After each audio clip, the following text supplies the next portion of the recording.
back to Curse Conversations. Today I'll be your host, Angela. And I'll be your co-host, Sophie. And today I'm going to talk about Ed and Lorraine Warren. Old friends of ours. So these two names have become legends in the paranormal community, and for good reason.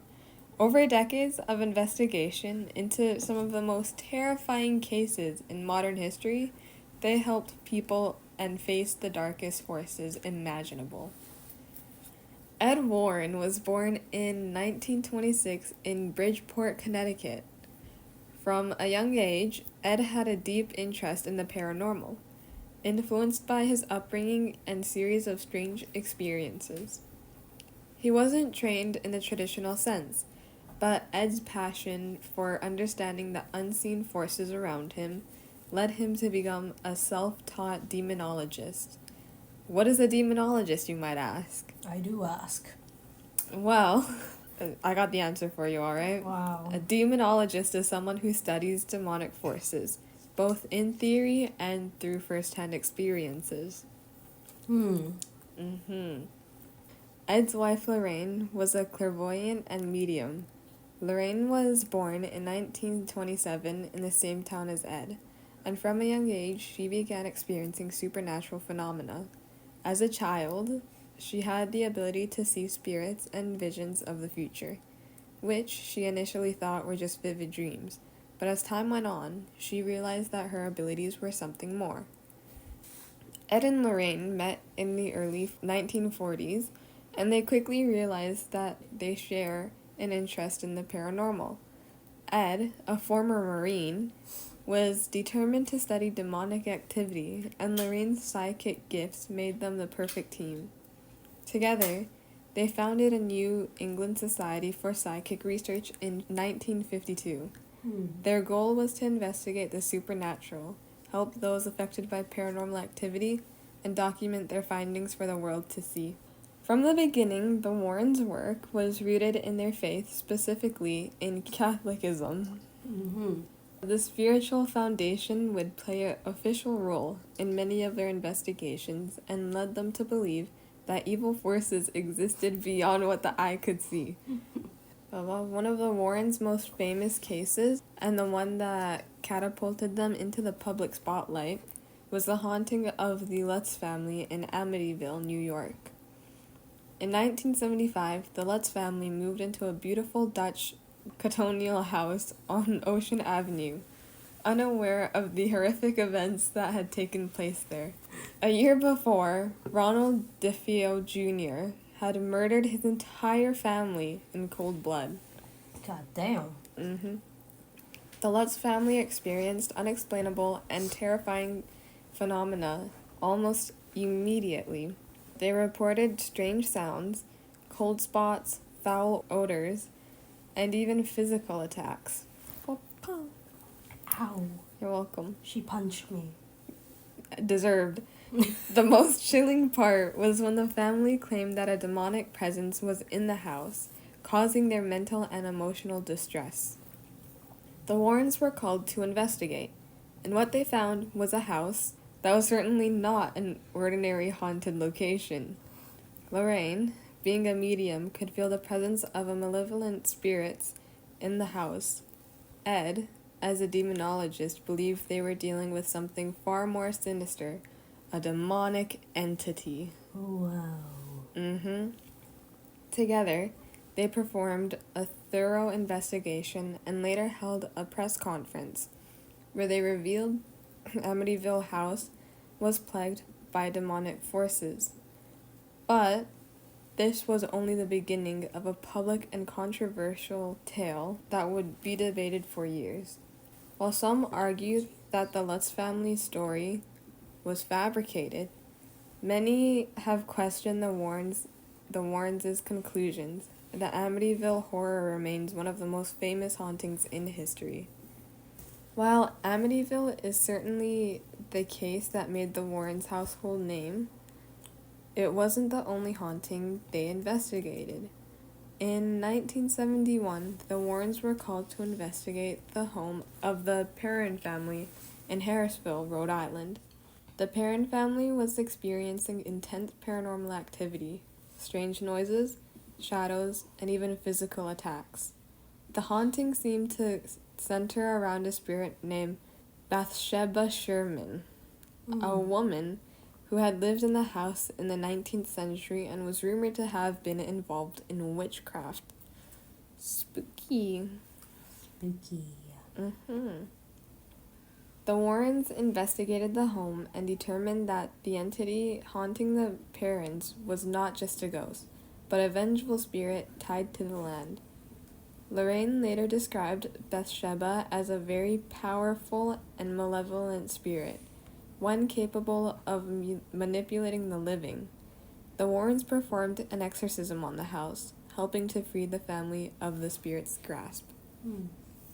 This case would go on to inspire the 2013 film The Conjuring, Wow. which was based off the experiences of the Perrin family and the Warrens. The success of the film series sparked renewed interest in the Warrens' investigations and introduced a new generation of their work. The Conjuring. What do you think about it? Don't you just love it? It was a good movie. Not terrifying at all. Nope, I wasn't scared at all. Totally didn't shit yourself. No, definitely didn't.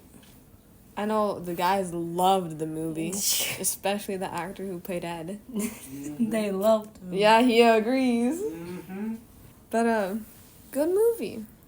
Great movie. Sophie loves horror movies, if you haven't noticed. Oh, yeah. It's her favorite thing in the world to just sit back and watch. We were halfway through another horror movie. Anyways, one of the most important aspects of Ed and Lorraine Warren's legacy is their unshakable belief in the reality of demonic forces.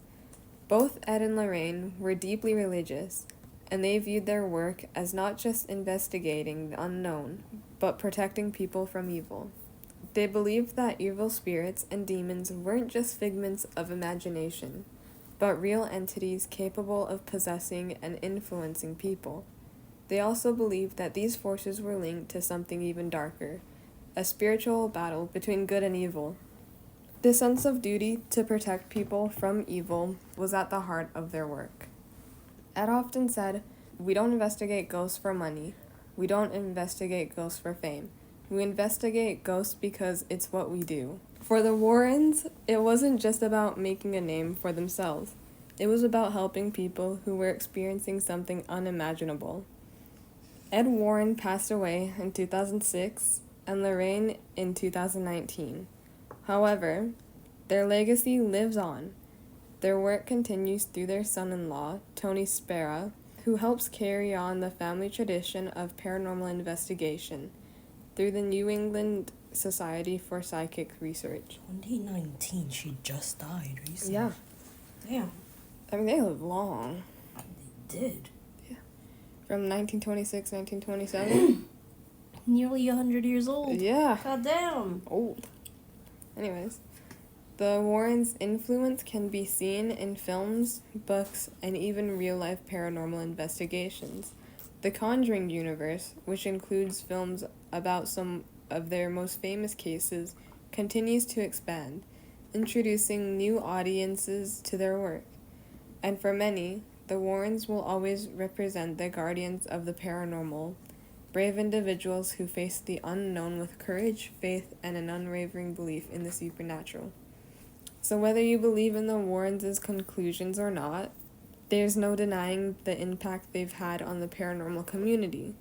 They brought the discussion of hauntings and demonology into the mainstream and helped countless people deal with terrifying experiences they couldn't explain. So, that's it for today's episode. Any closing comments? They did a lot. They did do a lot. And they lived long. Very long. And, honestly, what they do is, pretty, impactful a lot of people. Because if you are, being haunted, you want someone there to help you. And even if, if you don't believe in the paranormal, it's good for, closure, for the people that do. Yeah. Yeah. So what they did was really a big impact to the society. So yeah. You guys have anything to say about Ed and Lorraine Warren? The Conjuring movies? I think, well, in the movie, they had that little museum. I Yeah. think that was a really cool museum. It's a real museum. Is there actually a haunted armor of a samurai? Yeah. They That have is really no. cool. They have like a whole museum. Sorry. That is really cool. You want to visit one day? Not a fucking. No, you want to visit one day? I'll drive you It's guys in, there. I think it's in like Connecticut or something. Connecticut? Connecticut? Yeah. I know people in Connecticut. You want to go one day? Yes, Connecticut. Do you want to go? I'll be in the passenger seat in the front. No, Yeah. because they also have the They're Annabelle dropping doll you off, there. Sophie's coming back with Yeah, we're coming home. I know places in Connecticut. I know people in Connecticut. Do you, you want to go to that museum? I wanna They see have the the samurai. Annabelle doll there I too. want to wear the samurai armor. Okay, we're We're not not recommend. touching anything. Yeah, you're not touching anything. But like, just to see. Sure. All I right, got nothing to fear. Sophie, you're coming with us. Me and Cheryl are driving back. Nah, y'all are coming with us. I'm driving, you're sitting. Yeah, I'm saying you're driving. I'm gonna bring the Annabelle doll in the car. What? Who said that?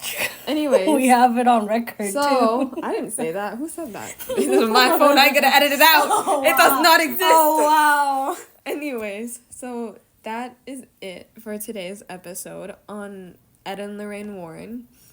I say that, you know, they made a lot of impacts on people's lives. They've helped people, I guess, find closure, you know, if you don't believe in the paranormal. But they started a whole thing for what's it called? I forgot what it's called. The New England Society for Psychic Research. They started that, which I think is very cool. And the movies about them, 10 out of 10 would recommend. Unless you're like Sophie and you're gonna shit yourself, it's okay.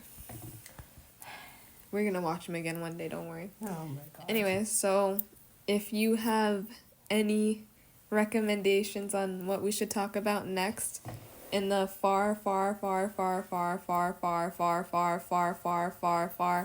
even further future, please let us know in the comments. Yep. And we probably will not do them. Yep.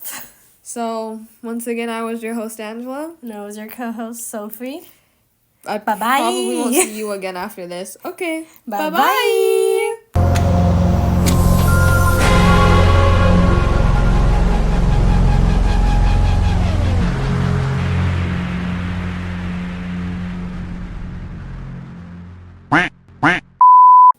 You hear that, Amir? He was a former Marine. Ooh, he's strong. He's got endurance. He can last. Catholicism. Holy